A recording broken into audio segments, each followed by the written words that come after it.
saber cómo podemos aplicarlo y vivirlo en nuestras propias vidas. Capacítanos para ello. En el nombre de Jesús te lo rogamos. Amén, Señor.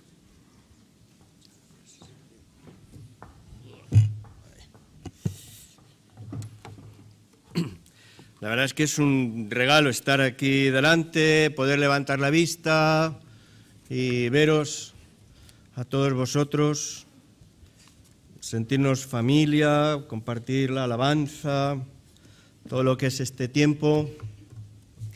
Veía entrar antes a Luisa Torrecilla. Bienvenida, haciendo ahí tanto esfuerzo para poder estar aquí con nosotros y contentos de poderte tener también aquí. Y así a cada uno de vosotros, incluido los que desde aquí ya no consigo reconocer. También nos acompaña Cristina Santamaría aquí, que va a cometer el error de decir una vieja amiga, pero no sé cómo se dice.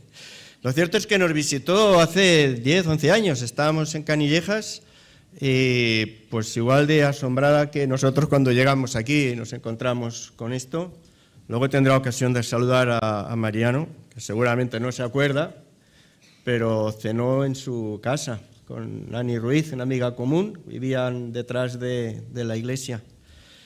Y sí, como decía el pastor José Daniel, nos acercamos a la palabra. Pensaba, ¿no?, en el tiempo de adoración que tenemos y a la vez que lo disfruto, también, ¿no?, qué ajeno es todo lo que sucede en este tiempo con lo que entre lunes y sábado nos encontramos después en el resto del tiempo de nuestra vida, ¿no?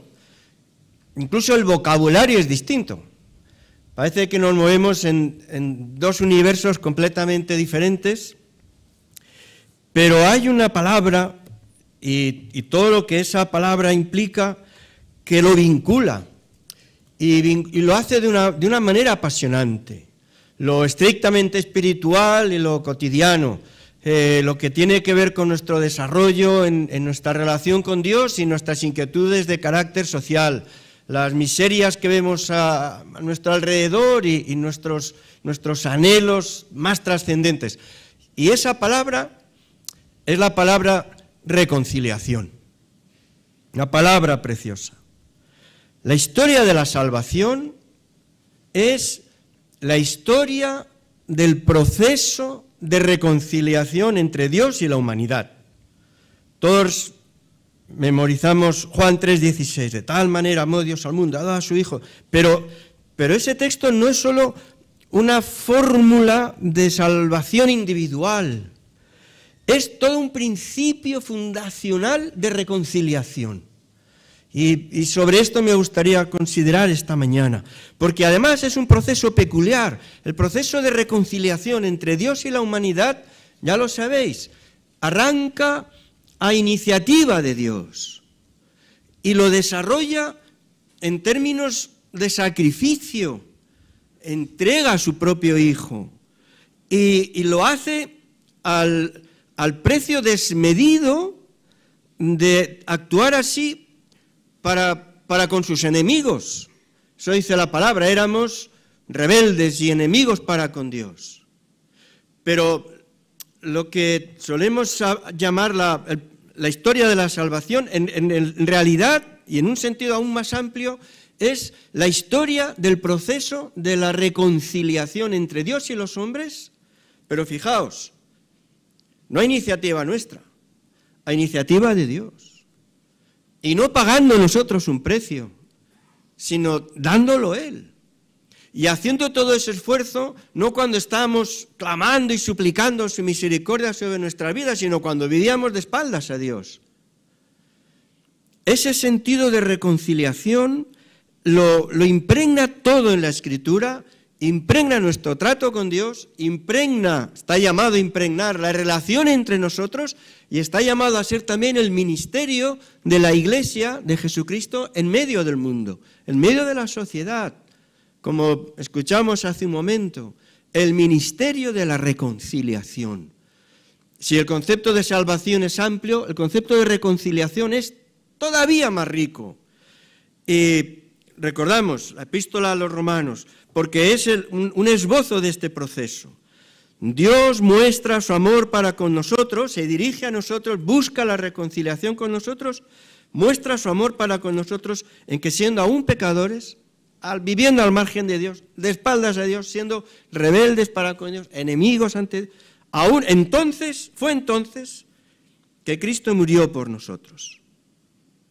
Y añade el apóstol, pues, si siendo enemigos fuimos reconciliados con Dios por la muerte de su Hijo, pues mucho más, estando reconciliados, seremos salvos por su vida, tendremos plenitud de vida. Y no solo esto, sino que también damos gracias por el Señor Jesucristo, por quien hemos recibido ahora la reconciliación. Así que, cuando hablamos del amor de Dios, lo que hablamos es de un amor reconciliador. Un amor reconciliador, que es la esencia de la historia de la salvación. Y ese proceso de reconciliación es la esencia misma del Evangelio. Y eso, que puede quedarse en un plano teológico, exquisito, eso tiene unas consecuencias prácticas absolutas. Transforma el entendimiento de la vida y, lo que es más importante, debe transformar el estilo de vivir. Vamos a leer en el capítulo 1 de la epístola a los Colosenses. Es un párrafo algo extenso, pero quiero leerlo en la versión que tengáis, pero quiero llamar vuestra atención, no como solemos hacer, ¿no? Deteniéndonos en cada palabra, en cada expresión, haciendo una exégesis detallada de cada fórmula, sino quedarnos con el aroma general que desprende este texto, porque es un himno a este proceso de reconciliación entre Dios y la humanidad a través de Jesús. Colosenses capítulo 1, versículo 15. Jesús. Él es la imagen del Dios invisible, el primogénito de toda creación. En Él fueron creadas todas las cosas, las que hay en los cielos, las que hay en la tierra, visibles, invisibles, sean tronos, dominios, principados, potestades. Todo fue creado por medio de Él y para Él. Y Él es antes de todas las cosas, y todas las cosas en Él subsisten, y es la cabeza del cuerpo que es la Iglesia. El principio, el primogénito de entre los muertos, de los resucitados, para que en todo tenga la preeminencia, por cuanto agradó al Padre que en Él habitase toda plenitud. Esta es la inmensa grandeza de Jesús. Y añade, pues, por medio de Él, a quien se le ha dado toda autoridad, todo reino, toda potestad, por medio de Él, reconciliar consigo todas las cosas. Mirad, esto tiene mucho más que ver que no solo conmigo, contigo, incluso con nosotros. Reconciliar, Dios reconciliando consigo mismo todas las cosas. Entonces el primer aviso para los que ya se están durmiendo, ¿vale? Por medio de Él, reconciliar consigo todas las cosas, las que están en la tierra, las que están en los cielos, haciendo la paz a un alto precio, mediante la sangre de su cruz. Y entonces el apóstol se vuelve a los cristianos de Colosas, que no son judíos, que son gentiles, y entonces les dice, y vosotros también, que en otro tiempo erais extraños y enemigos en vuestra mente, contrarios a Dios, a vosotros también, que además hacíais malas obras, pues ahora os ha reconciliado. Os ha reconciliado en Él, por medio de la muerte, para presentaros santos y sin mancha, irreprensibles, delante de Él, por su misericordia. Por medio de Él reconciliar todas las cosas. Así que sí, vosotros, que en otro tiempo erais extraños y enemigos, ahora os ha reconciliado.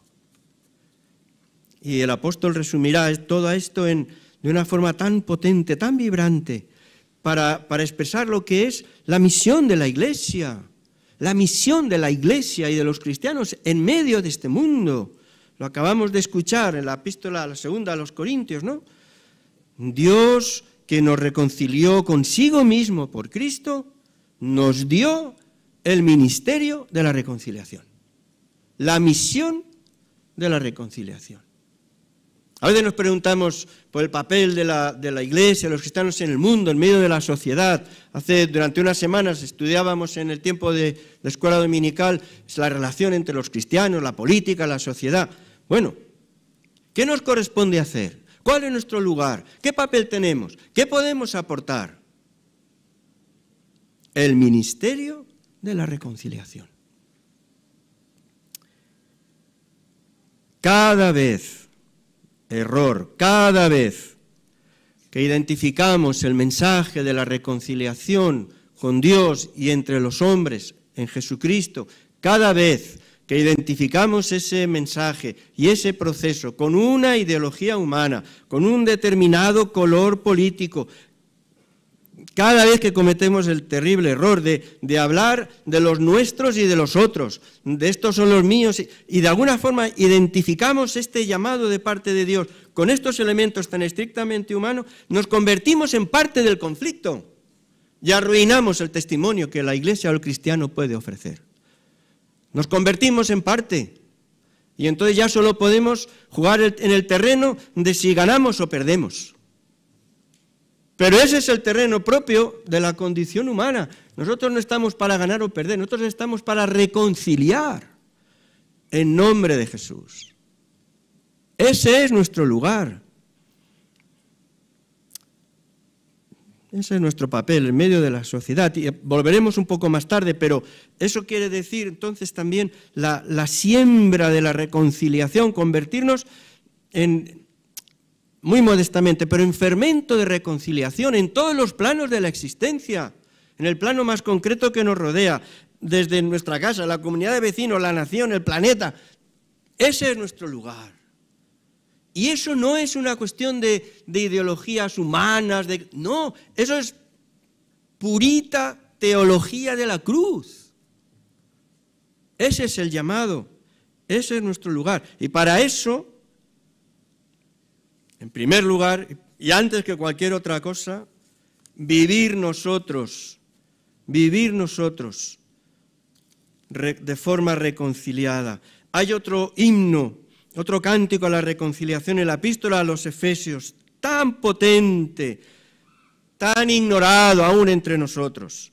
Efesios capítulo 2. De nuevo, esa tensión que el apóstol Pablo conoce porque él es judío de formación, además fariseo, conocedor de las Escrituras, pero procede de Tarso, la Salamanca de la época, una ciudad intelectual, universitaria, diríamos. Conoce bien toda la cultura helenista y entiende como pocos esa tensión, esa barrera, ese odio entre judíos y no judíos. Y escribe esto, ¿recordáis? Capítulo 2, versículo 13. Sí, vosotros estabais sin Cristo, ajenos a los pactos de Dios, pero ahora en Cristo Jesús, porque este es el elemento. Aquí otra vez, esto no es cuestión de meditaciones, reflexiones, no, esto es el Evangelio. En Cristo Jesús. Vosotros, que en otro tiempo estabais lejos, ahora habéis sido hechos cercanos por la sangre de Jesús. Porque Él es nuestra paz, que de ambos pueblos, esas dos realidades, hizo uno, mirad qué gráfico, derribando la pared intermedia de separación, aboliendo en sí mismo las enemistades, aboliendo, ¿sabéis lo que significa, no? Aboliendo en Él las enemistades, la ley de los mandamientos, para crear en Él, de los dos, un solo y nuevo hombre, haciendo la paz. Y mediante la cruz, siempre hay un sacrificio ahí, siempre hay un precio. Mediante la cruz, reconciliar con Dios a ambos pueblos, en un solo cuerpo, matando las enemistades. Mirad, cuando sobreespiritualizamos la enseñanza de la palabra, pues terminamos por perder las dimensiones más concretas que la Escritura tiene para nosotros. Pero esto es todo un diseño de cómo entender la vida, de cómo entender las relaciones, de cuál es el qué hacer como cristianos y como iglesia en medio de un mundo tan necesitado.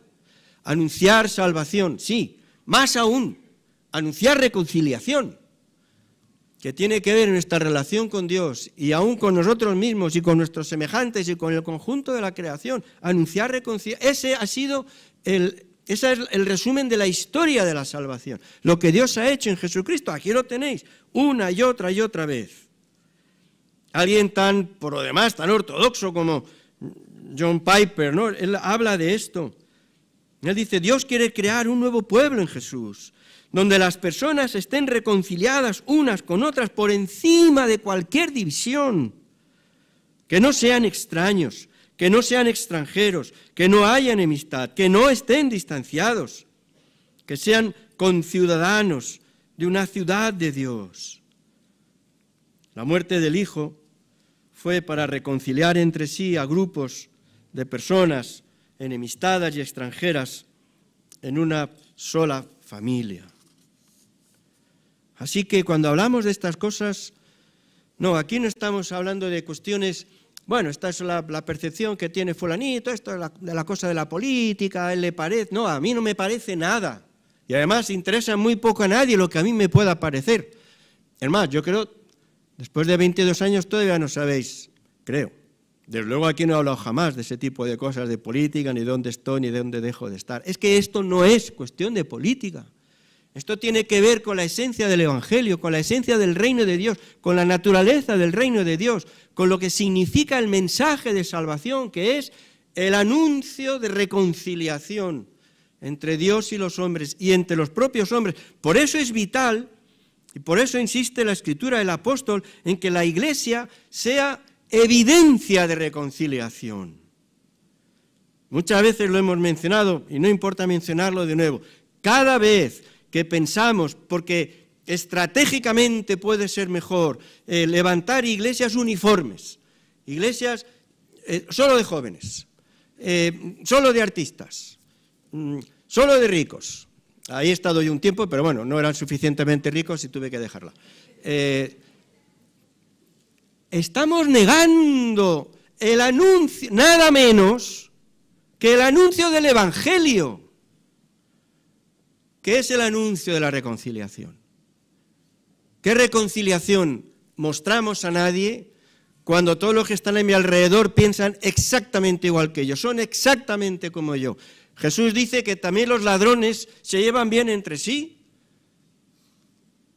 Ahí no hay manifestación de ese poder reconciliador que emana del Evangelio en Jesucristo. Solo cuando la Iglesia puede ofrecerse como testimonio de una diversidad en 1000 asuntos, pero esa diversidad no se vive con incomodidad, ni como una barrera, ni como un estorbo, ni como una molestia, sino como una riqueza. Una diversidad fraterna o una fraternidad diversa. Esto es lo que el apóstol está escribiendo a los efesios. Y es lo que, fijaos, otro, en fin, ortodoxo, solvente, ¿no? Como nada menos John Stott, ya hace años escribía y decía, yo me pregunto si no hay otra cosa que sea más urgente hoy, por el honor de Cristo y por la extensión del Evangelio, que la Iglesia sea lo que debe ser, y que se la vea así, como un modelo de comunidad humana, una familia de hermanos y hermanas reconciliados, que aman a su Padre, que se aman unos a otros. Porque solo entonces el mundo creerá que Cristo es el pacificador, el reconciliador. Insistimos en esto, en tiempos como los que ahora vivimos, donde hay una defensa a ultranza, rabiosa de identidades. De identidades quiere decir yo, solo cuento yo, y lo mío, y los míos. Los míos porque son de mí. O sea, yo, ese sentido, y todo lo que no es yo y lo que no es mío, eso es un adversario, es un peligro, es una amenaza. en esos tiempos, especialmente, la Iglesia tiene que anunciar el ministerio de la reconciliación en Jesús. Y la Iglesia debe ofrecerse como evidencia de esa realidad reconciliada. No vale declararlo solo con las palabras y después nuestros hechos lo desmienten. Y esto es lo último que quisiera mencionar, ¿no? La necesidad de no solo, y no es poca cosa, no solo celebrar nuestra reconciliación, no porque somos más listos, más buena gente que otros, sino porque hemos recibido el regalo de la reconciliación con Dios, que ha sido infinitamente generoso con nosotros, que no lo merecíamos, que a ojos de un Dios 3 veces santo, nuestra condición es absolutamente lamentable, que ni siquiera hemos pagado un precio, porque es pura gracia, pero sí lo ha pagado Él. Vivimos inmersos en esa realidad, así que se trata no solo de celebrarla y fortalecerla, sino de poderla compartir en medio de requete tantísima necesidad. La versión castellana, sabéis, de las Aventuranzas habla de los pacificadores, ¿no? Pero eso tiene un sentido,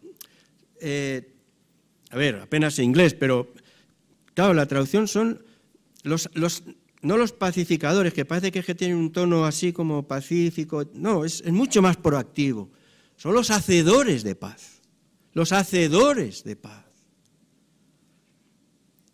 Y claro que hay episodios en la historia del cristianismo más que lamentables, pero los hay también absolutamente honrosos, que responden a esto. No, voy a mencionar 3 solo muy rápido, pero, en fin, ya sé, el obligado, ¿no?, de Martin Luther King.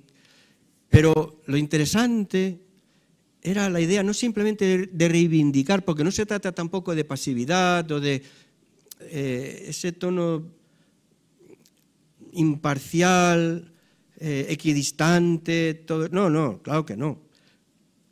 Pero ¿cómo procurar el bien de unos sin considerar enemigos a los otros? Ese fue el intento. Y de ahí todas las prácticas no violentas, pero lo que está detrás de eso es, no, hay cosas que no podemos aceptar, claro que no, pero no estamos dispuestos a reconocerte como enemigo, porque buscamos no simplemente recuperar mis derechos o mi bienestar, aspiramos a la reconciliación. Y pagó un precio, porque siempre hay que pagar un precio, claro. Y recordamos... Luego podéis mirar, ¿vale? Cuando termine. Me molesta que la gente mire el móvil cuando yo estoy hablando. Estoy un poquito orgulloso, ¿eh? Pero luego en internet hay fácilmente la figura de Desmond Tutu. Tuve el privilegio de conocerle.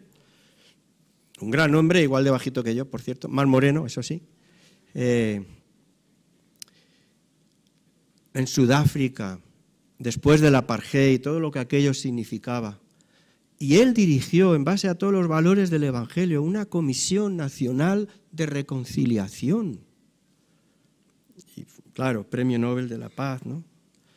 Después, recordáis el genocidio que se produjo en Ruanda en el 94.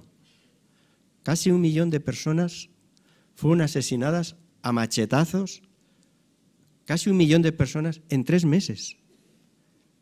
Y no por el ejército, la mayoría de las víctimas lo fueron por civiles, por sus vecinos.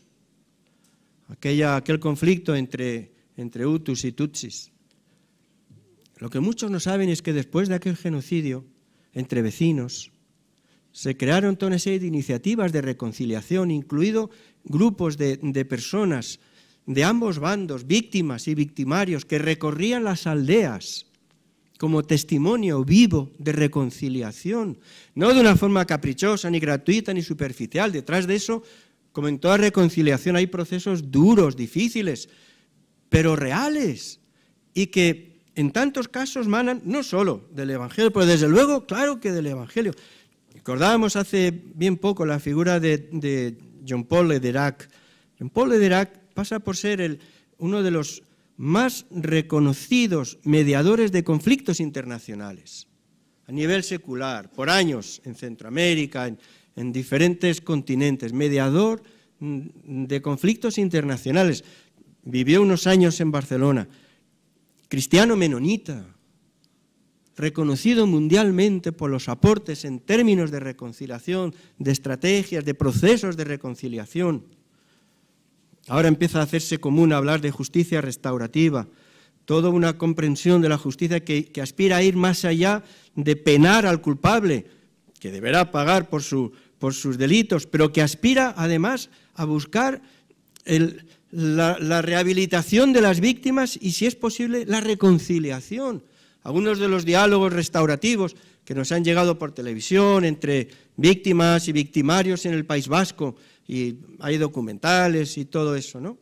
Se ha hecho muy conocido uno en el que es posible que la viuda de un asesinado de ETA con un miembro del comando que lo mató, después de un proceso duro, complejo, son capaces de juntos, en una cocina, preparar una comida, sentarse juntos, comer juntos y dialogar acerca de lo que ha pasado.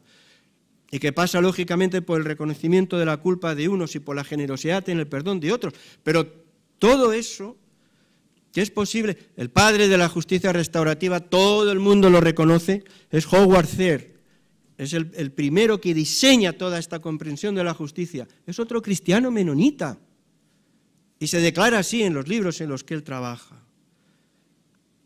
Y tantos hombres y mujeres reconciliados con Dios por Jesús, que con el Espíritu de Dios en su corazón siembran reconciliación y siembran paz en el entorno donde se mueven, en el bloque de vecinos, en el trabajo, en los que están cerca, sin grandes pretensiones. ¿No os ha pasado alguna vez?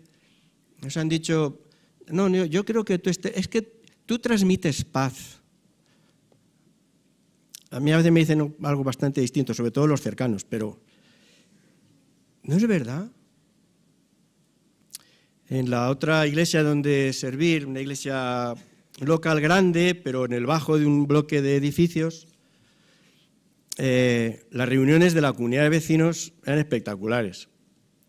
Como iglesia había que estar, además, pues claro, en cuanto no ibas te colocaban todas las derramas, entonces había que estar pendiente para evitar aquello, ¿no?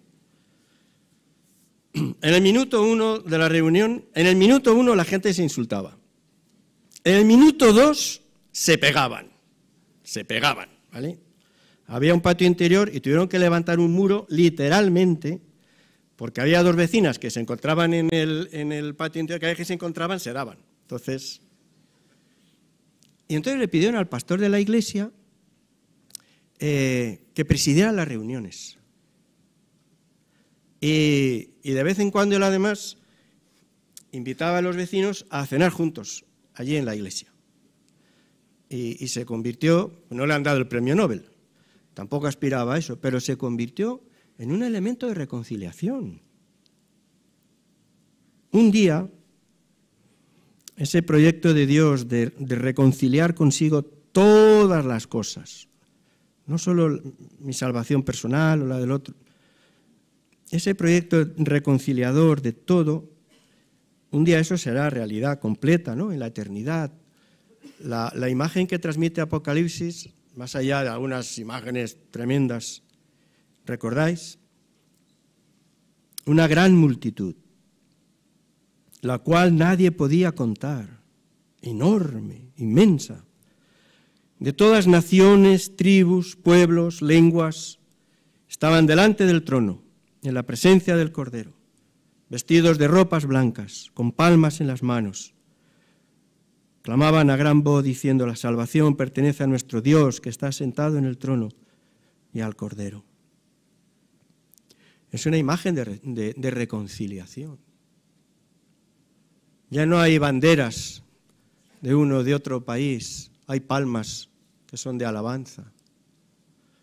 Y el énfasis de esta imagen no está puesta en la diversidad, sino en el hecho de que, siendo esa enorme multitud tan diversa, hay un mismo sentir y un mismo clamor. Es la vida reconciliada. Mientras llega ese tiempo, nuestro papel, nuestro lugar es anunciar que los brazos de Dios siguen como los del Padre del Hijo pródigo, siguen abiertos, extendidos a todos, para que vuelvan a Él y en Jesús a hacer posible la reconciliación con Dios y en su nombre la reconciliación entre nosotros. En este tiempo especialmente creo que hay una llamada como hijos de Dios, reconciliados en Jesús, a negarnos rotundamente, a dejarnos contaminar de todo este clima de crispación, de odio. La gente se odia, los políticos se odian, no tienen criterios distintos sobre las cosas, son enemigos. Y hay un clima permanente, uno casi no se atreve a dar los buenos días por no se sabe cómo. ¿No? ¿Recordáis a alguien que decía, hola, buen día, ¿cómo está? Y yo, pues anda que tú. No podemos participar de eso, no podemos hacerlo nuestro, no podemos identificarnos con esa actitud. Nuestro lugar es otro, nuestro papel es otro, nuestra tarea es otra. Demasiado a menudo, lamentaba alguien de estos personajes que hemos citado, ¿no? Demasiado a menudo nuestra vida se caracterizan por el vigor del credo y por la anemia de la acción. Y hablamos elocuentemente sobre nuestro compromiso con los principios del cristianismo, pero nuestras vidas están saturadas de prácticas propias del paganismo. Así que venimos delante del Señor, arrepentidos, como cantábamos, que su Espíritu llene de verdad nuestro sentir, nuestro pensar, nuestro vivir, con ese mismo tono reconciliador. Y efectivamente, el vocabulario aquí dentro es muy distinto del que vivimos después el resto de la semana, pero sí podemos traer palabras, gestos, acciones que siembren un poquito de reconciliación en nuestro entorno concreto, en el nombre de Jesús, que nos ha reconciliado con Dios y nos llama al ministerio de la reconciliación. Amén.